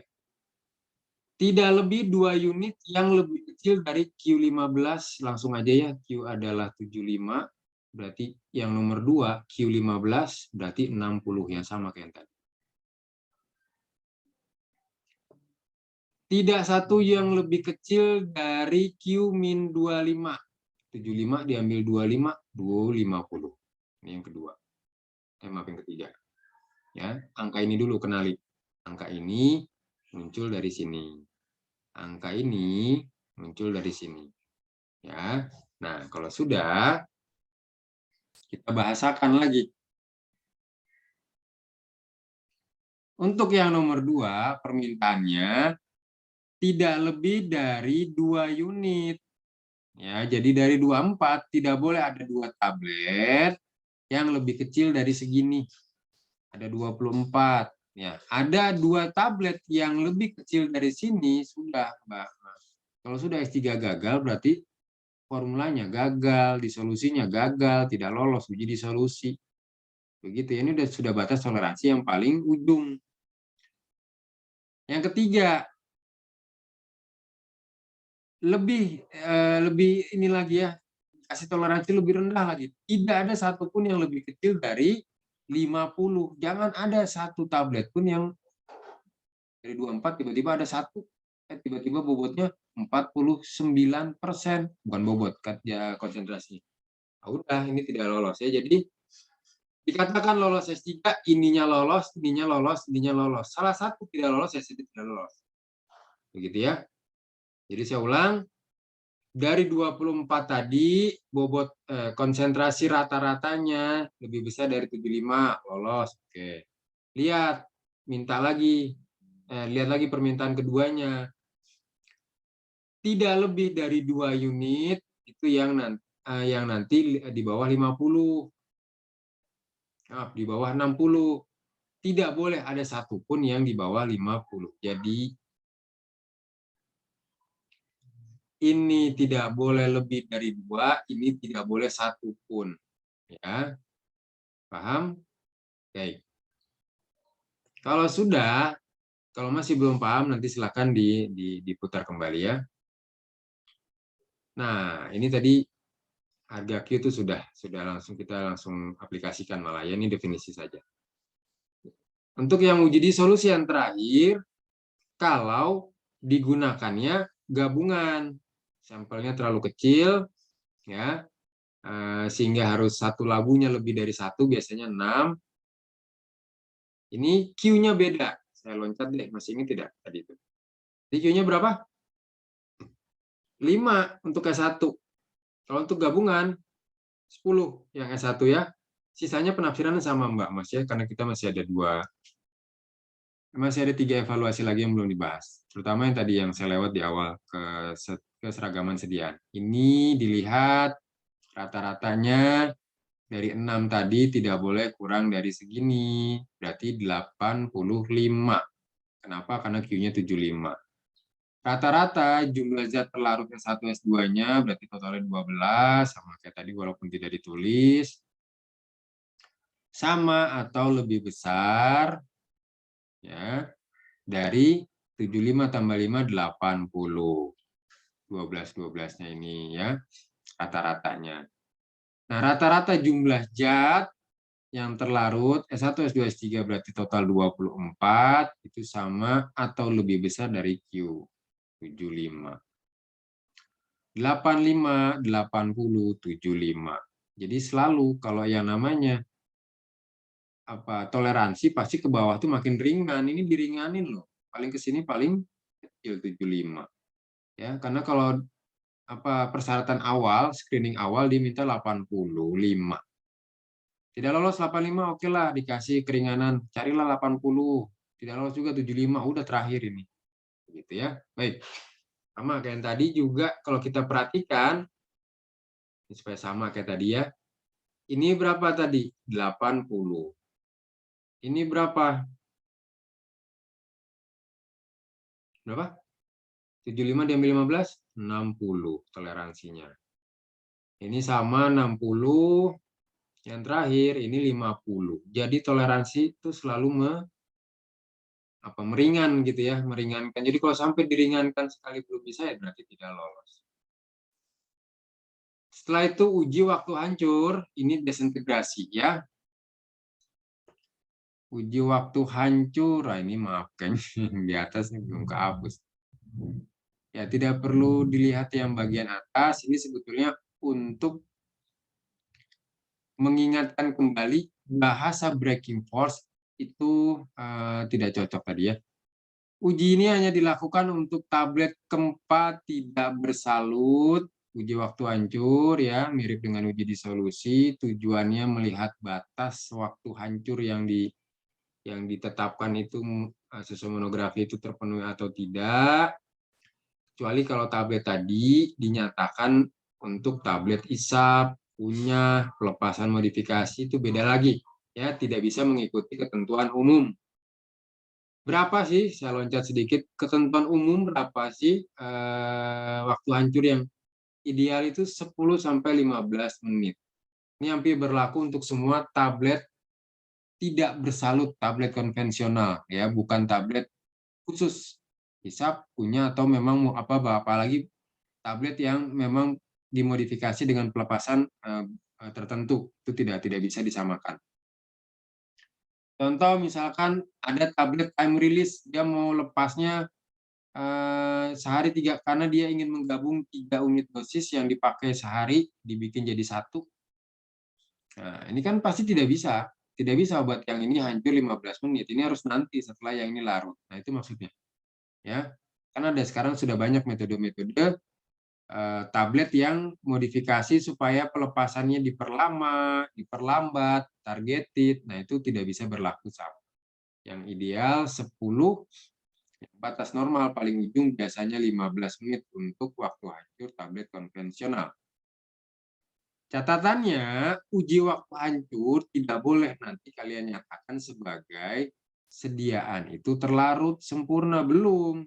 Hancur, habis hancur baru larut, kan prosesnya begitu. Jadi kalau hancur saja, jangan sampai kalian mengasumsikan, oh berarti tablet sudah terlarut sempurna. Beda soal, Mbak Mas ya. Jadi ketika tablet di dalam suatu medium, anggaplah ini lambung ya, medium air, kemudian akhirnya dia hancur dari, kalau misalkan granulasi, dari tablet hancur jadi granul, dari granul hancur lagi jadi serbuk, nah ini hancur. Ya, apa yang terjadi? Proses berikutnya baru disolusi. Kemampuan dia untuk melarut itulah yang dijadikan pedoman untuk sesi yang ini. Sehingga kalau untuk hancur saja itu bicara fisika sampai di sini. Tidak bisa kita menafsirkan atau menyamakan obat itu terdisolusi atau terlarut. Kalau misalkan udah hancur, kelarutannya di dalam air rendah, ya lama. Gitu ya. Hancur kelarutan dalam airnya tinggi, ya cepat larutnya, kan begitu. Jadi nanti di sini kembali ke kelarutannya masing-masing. Jadi catatannya di sana. Hancur sempurna, kita samakan dulu persepsinya yang diatur sama farmakope. Jadi nanti kalau kalian lihat ada selongsong nanti di setiap, jadi nanti uji waktu hancur itu ada selongsong di setiap alatnya, di setiap labu maksud saya. Setiap labu ada selongsong 6. Nanti ada pembeban di atas sini supaya tabletnya tidak pergi kemana-mana. Nanti tablet itu akan berada di sekitaran sini, diangkat, diangkat, dicelup. Jadi mekanismenya dia naik turun. Ada lengan ayunnya begitu ya. Diangkat, dicelup, sehingga nanti ada kasa di bawah sini, di sini ada akrilik yang menahan supaya dia tidak keluar. Dikatakan sempurna kalau, jadi nanti apalagi di UKAI gitu ya, ujian kompetensi apoteker, kalau sama sekali tidak mempunyai inti yang jelas. Jadi sekali lagi saya ulang.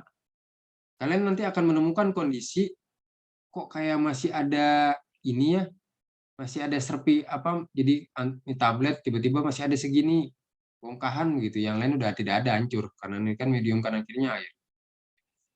Bagaimana saya bisa memastikan dengan pasti ini betul-betul larut sempurna? Sudah dikasih tahu ya. Bila yang tertinggal pada kain kasa merupakan massa lunak, tidak mempunyai inti yang jelas, ya, ini kita tidak bicara penyalut atau cangkang, ya, beda. Itu berarti dia sempurna. Tapi kalau masih kita bisa lihat massa lunaknya masih bisa kita lihat inti yang jelas, itu berarti belum larut sempurna, gitu ya. Baik. Memang nanti penegasannya ketika praktikum supaya dapat gambarannya. Ini alatnya Mbak Mas, dari samping, ini dari atas, jadi nanti setiap alas, di bagian alas ini, setiap lubangnya ada kasa, ini yang nanti air otomatis naik turun ke sini masuk. Nah nanti kalau yang tertinggal di sini tidak bisa dilihat punya inti, itu sudah dinyatakan larut sempurna. Ya, massa lunak tidak mempunyai inti yang jelas. Ini parameternya. Jadi apa sih desintegrasi tester? Tester integrasi.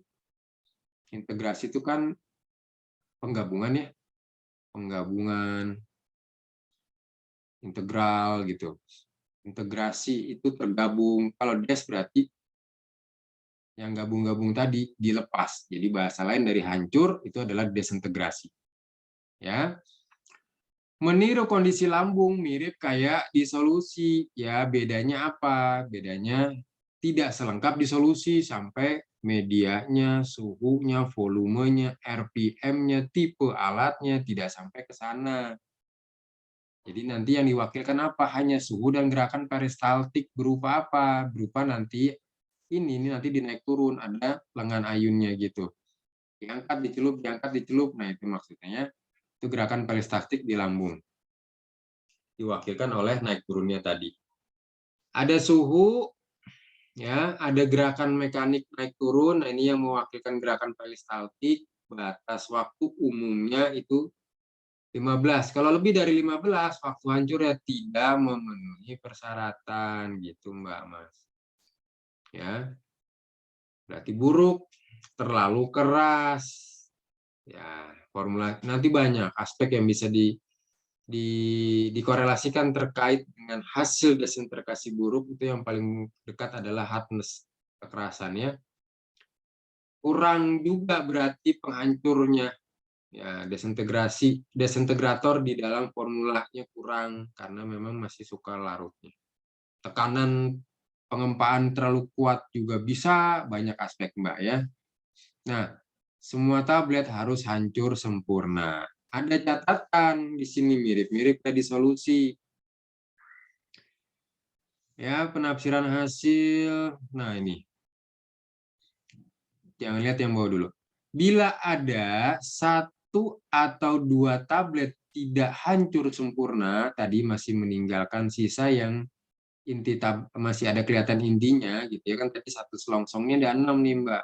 Jadi ini nanti lengan ayun naik turun. Nah, ini kan dia ada selongsong ke bawah. Ini turun, naik, Jadi nanti ada kondisi dia naik keluar ke permukaan cairan, dicelupkan, nanti dia masuk lagi ke cairan. Nah, seperti itu kondisinya. Kondisi mekaniknya. Ya. Ada 6 lubang atau 6 tablet dilakukan sekali pengujian. Jika ada 1 untuk tahap pertama, 1 sampai 2 tablet tidak hancur, ulangi pengujian dengan 12 tablet lainnya. Jadi sama kayak tadi, pertama 6, yang S1 apa yang tablet disolusi maksud saya. Anggap saja ini hancur 1.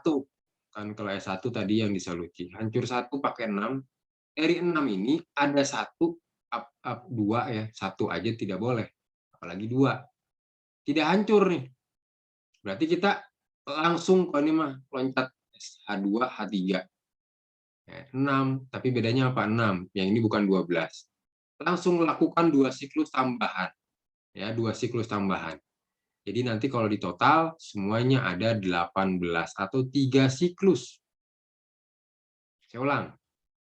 Siklus pertama 6, kalau ada 2 tablet, 1 aja tidak boleh. Ya, 1 aja tidak boleh. Ternyata ada yang tidak hancur sempurna. Langsung Mbak Mas ambil 6 tablet, jadi 12. Ini baru ya. Lakukan sendiri-sendiri, jadi nanti ada 3 siklus.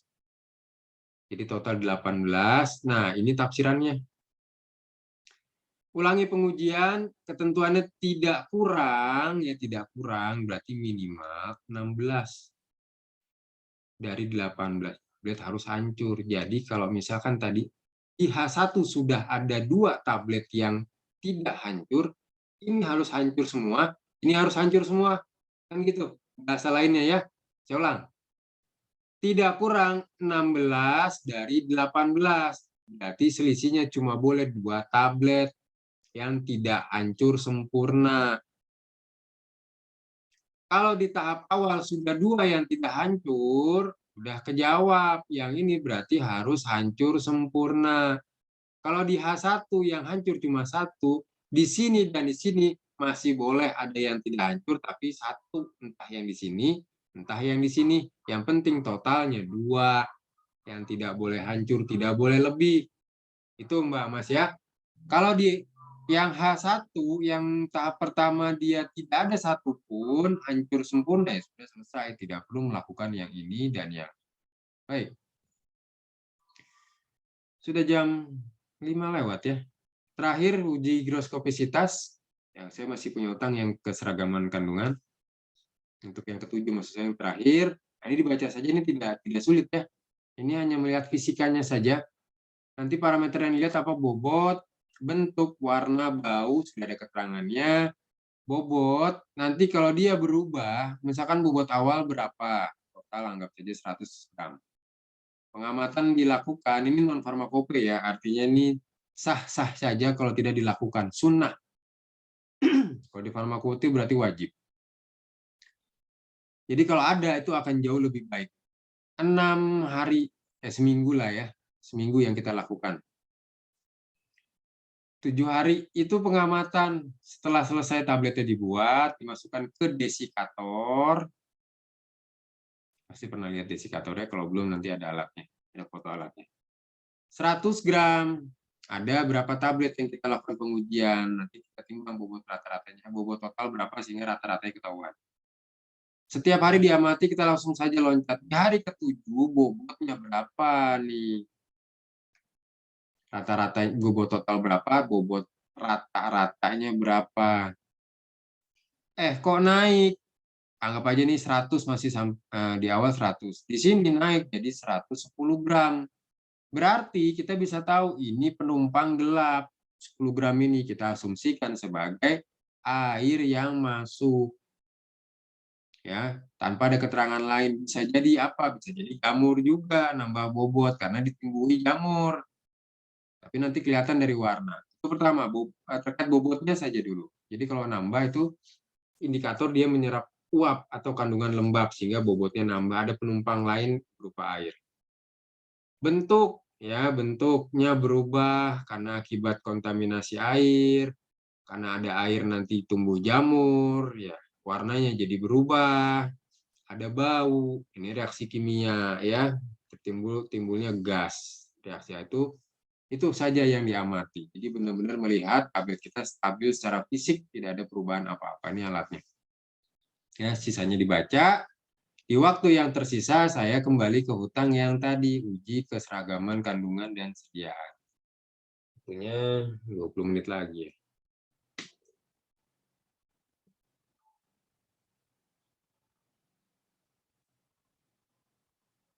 Nah ini ya.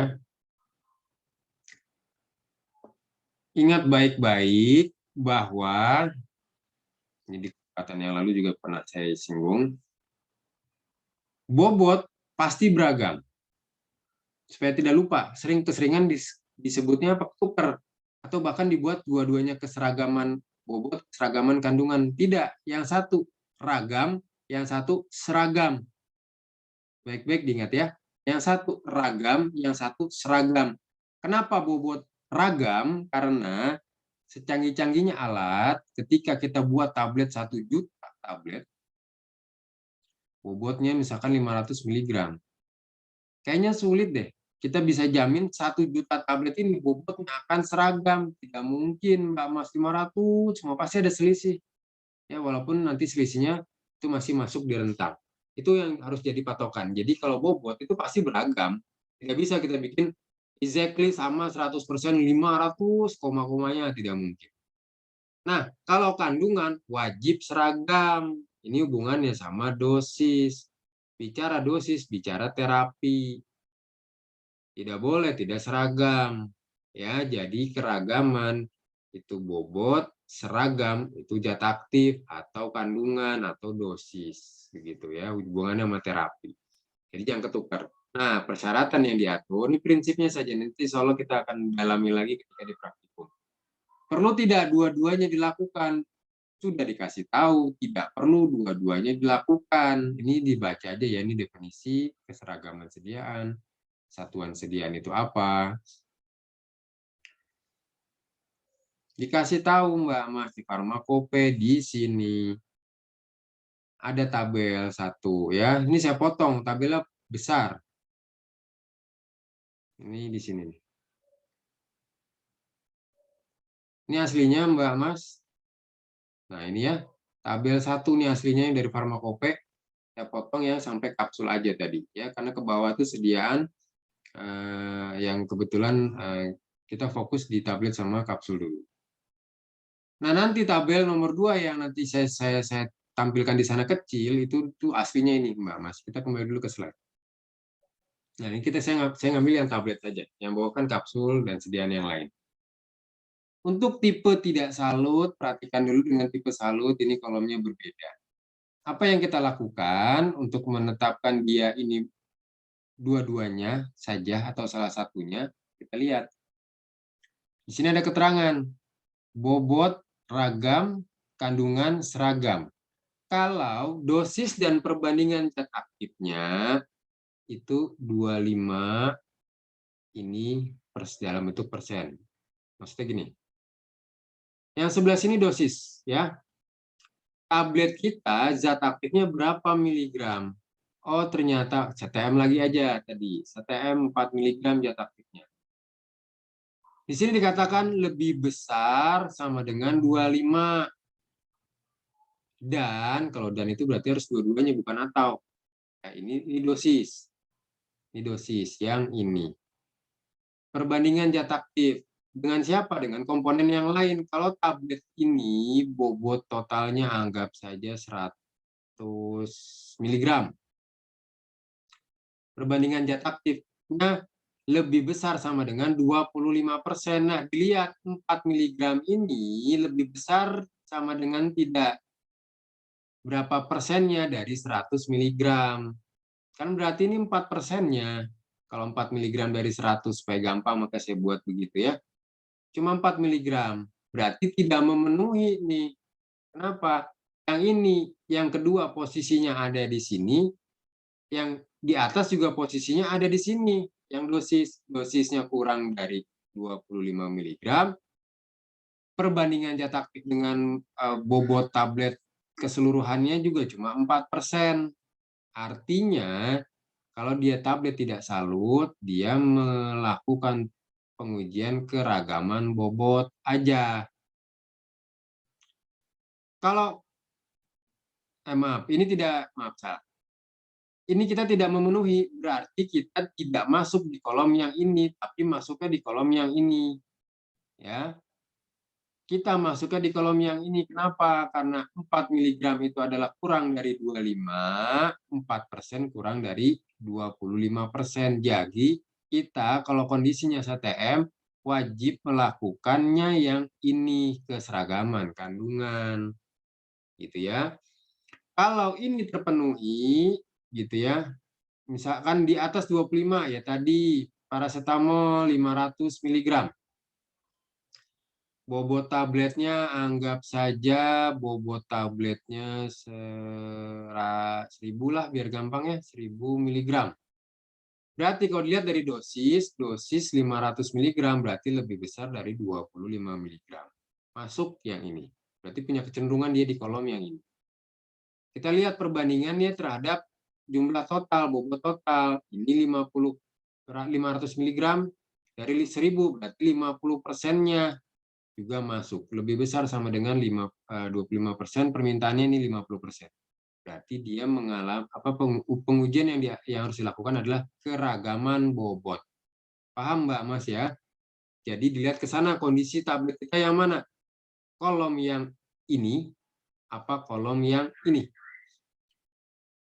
Selanjutnya dibaca, diterapkan pada ini keragaman bobot. Ini sudah dijelaskan. Jadi kondisi tersebut tidak terpenuhi, maka dilakukan uji keseragaman kandungan. Nanti untuk keragaman bobot itu pakai patokannya standar deviasi atau SBR, simpangan baku relatif. Prinsip kerjanya yang dilakukan 30 tablet, waktunya 12 menit lagi. Nanti tetapkan kadar masing-masing 10 satuan metode, tabel keberterimaan tabel 2. Nanti ya, yang tadi saya itu ya, tadi saya share. Tapi kalau yang di sini kekecilan maksud saya tuh. Maaf. Nah, ini kekecilan. Jadi kalian nanti lihat aja aslinya dari yang Pharmacopoeia. Nah, ini siapa itu K, siapa itu S? Untuk menafsirkan tadi, K itu ke konstanta keberterimaan dan S itu simpangan baku contohnya. Ini bisa kita pakai kalkulator sih sebetulnya. Jadi nanti tinggal lihat N-nya kita pakai yang mana? Yang 10. Yang 30. Ini nanti nilai keberterimaannya. Gitu ya. Masukkan ke yang tadi rumusnya. Nah, seperti ini. Tinggal nanti dicocokkan. Ini prinsip kerjanya yang tidak bersalut atau yang berselat-selaput, perhitungan keberhitungannya itu tadi dari yang tabel. Ya, nanti di sini ditafsirkan. Nah, itu tambahan tadi untuk yang nilai keseragaman dan nilai keragaman kandungan. Jadi saya resume dulu sebentar dari awal. Mungkin kurang puas untuk yang pembahasan terakhir tadi ya, tapi insya Allah nanti saya jelaskan lagi di praktikum. Untuk keragaman ukuran itu diameter dan tebal. Saya resume lagi di waktu yang tersisa. Nah, ini harus proporsi, posturnya harus ideal. Sama seperti kalau di tubuh itu indeks massa ya tubuh. Ada yang dikatakan, mohon maaf, ada yang dikatakan obes, ada yang kayak saya mungkin masuk kategorinya slim atau kurus. Kenapa? Karena tingginya berapa, bobotnya berapa. Sama kayak begitu. Ini bobot, ini tinggi, anggapnya. Ada ketentuan, tapi yang perlu dipastikan kalian jangan sampai keliru bahwa diameter lubang itu tidak pernah berubah, tetap itu adalah diameter lubang dainya. Ya, tidak mungkin nambah kecuali yang kemarin saya jelaskan kalau apa kondisinya bisa berubah kalau material padatannya itu termasuk sifatnya yang elastis. Kalau elastis dia bisa kembali ke kondisi semula. Walaupun dikasih tekanan dia kembali lagi ke kondisi semula. Tapi kalau yang plastis itu tetap ketika dikempa, selesai dikempa, keluarkan tablet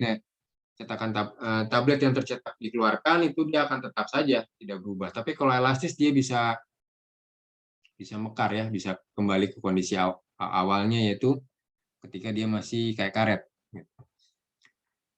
Ini sudah untuk penetapannya bagaimana untuk melihat porsinya dia ideal itu tadi ya, cari tebal tabletnya berapa, tebal tabletnya tertentu, nanti yang dijadikan patokan adalah diameter. Tidak boleh 3 kali, ini yang paling tinggi 3 kalinya, batasnya di sini.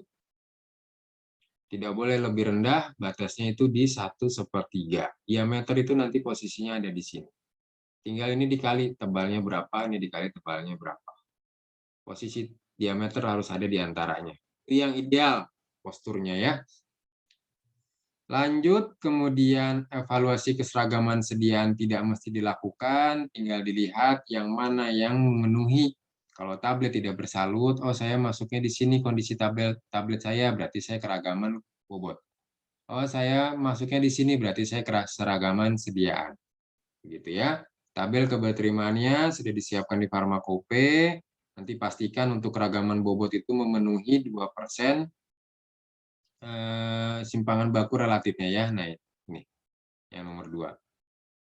Lanjut, habis itu adalah kerapuhan. Jangan lupa kerapuhan di sini ada 2, yaitu ketahanan dibanting, rapuh itu sendiri, viabilitas, ketahanan terhadap aus atau terkikis, ya, friksi atau gesekan itu fleksibilitas.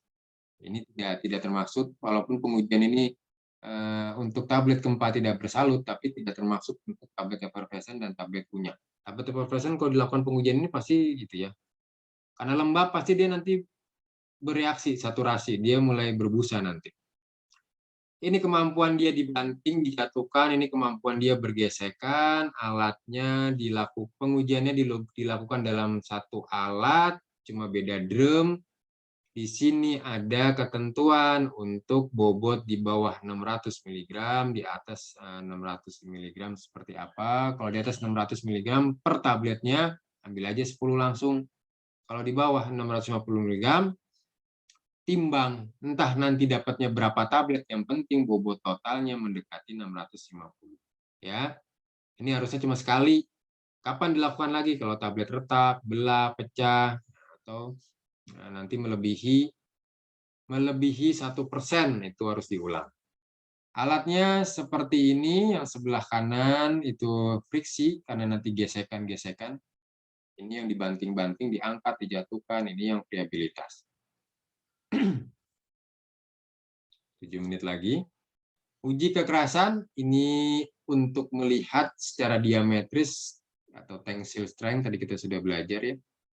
Salah satunya diam, salah satu memberi bobot, tekanan berupa bobot, sehingga nanti ketika dia breaking itu secara diametris, biasanya pecah begini, ya, potong, patah. Alatnya akan mengeluarkan satuan ini, tapi ketika praktikum kalian rubah menjadi Newton juga. Ini yang ada di ketentuan, sampai 300 yang memenuhi persyaratan segini. 400 sampai 700 yang memenuhi persyaratan begini. Nah, ini sekali lagi ini bahasa saya. Ya. Saya membuat bahasa ini dari mana? Dari sini. Ketika nanti 300 ke 400 kan tidak ada. Nah, itu siapa tuh Galan di belakang? Ya, Mas Galannya belajar dulu, jangan digangguin tuh temannya tuh apa. Jadi nanti ambil yang ini ya, ini untuk 300 sampai 400, kemudian untuk bobot tablet yang di atas 700 itu nanti ambilnya tetap yang paling. Jadi saya tidak membuat mazhab baru.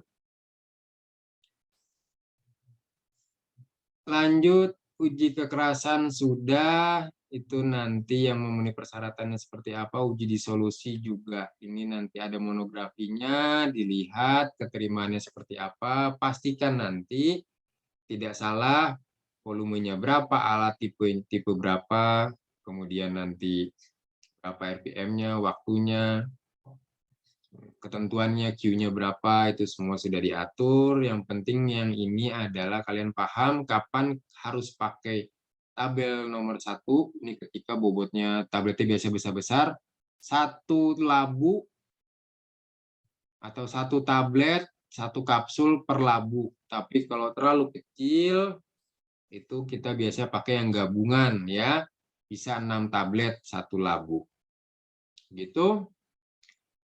Kemudian waktu hancur idealnya di 15 menit. Tadi yang ini yang belum saya jelaskan kelewat ya, ini saya ambil dari buku referensi yang ada di e-book yang sudah dibagikan. Nah, ini viabilitas kurang dari 0,1%.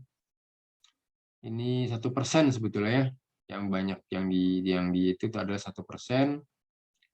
Ini ideal yang mau saya bicarakan. Ideal 10 menit, target maksimal itu kurang dari 15 atau maksimal 15 menit paling tinggi.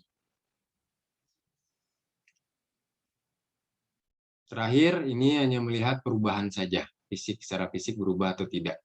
Ya, ada pertumbuhan mikroba, bobot, kemudian nanti warna. Seperti itu Mbak, Mas. Kita waktunya sudah di penghujung, saya selalu menyisakan waktu untuk penutupan dulu ya. Semoga tidak puas, karena dengan seperti itu kalian mau tidak mau harus belajar, minimal diputar kembali. Ya. Videonya nanti saya unggah insya Allah. Baik, kalau ada yang bertanya, tolong bertanya di grup ya, jangan malu-malu. Kalau ada yang bingung, kita baca doa tutup majelis. Bismillahirrahmanirrahim. Subhanakallahumma wa bihamdika asyhadu an la ilaha illa anta astaghfiruka wa atubu ilaik. Alhamdulillahirabbil alamin. Astagfirullahaladzim, astagfirullahaladzim, astagfirullahaladzim.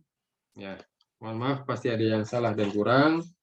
Yang salah dan kurang murni datangnya dari saya, yang baik dan benar itu mutlak milik Gusti Allah. Allah hanya mengizinkan saya ataupun kalian ketika nanti kalian paham mengajarkannya kembali kepada teman-temannya, itu Allah hanya izinkan, itu tetap bukan milik kita. Bahwa ilmu Allah maha luas dan maha dalam. Jaga kesehatan Mbak Mas ya. Saya juga baru selesai soman ini alhamdulillah. Sebetulnya minggu kemarin juga saya masih soman itu ya. Jadi Omikron ini memang lebih cepat pindahnya, lewat-lewatan pas-pasan saja itu kalian bisa kena, dan bisa sangat bisa tidak bergejala, kemudian nanti bergejalanya ketika sudah 1 minggu gitu. Ya, sampai ketemu di lain kesempatan. Salam buat keluarga. Billahi taufik wal hidayah. Assalamualaikum warahmatullahi wabarakatuh. Terima kasih ya. Waalaikumsalam warahmatullahi wabarakatuh. Izin ditutup. Terima kasih, Pak. Ya, mangga nuhun. Izin saya tutup.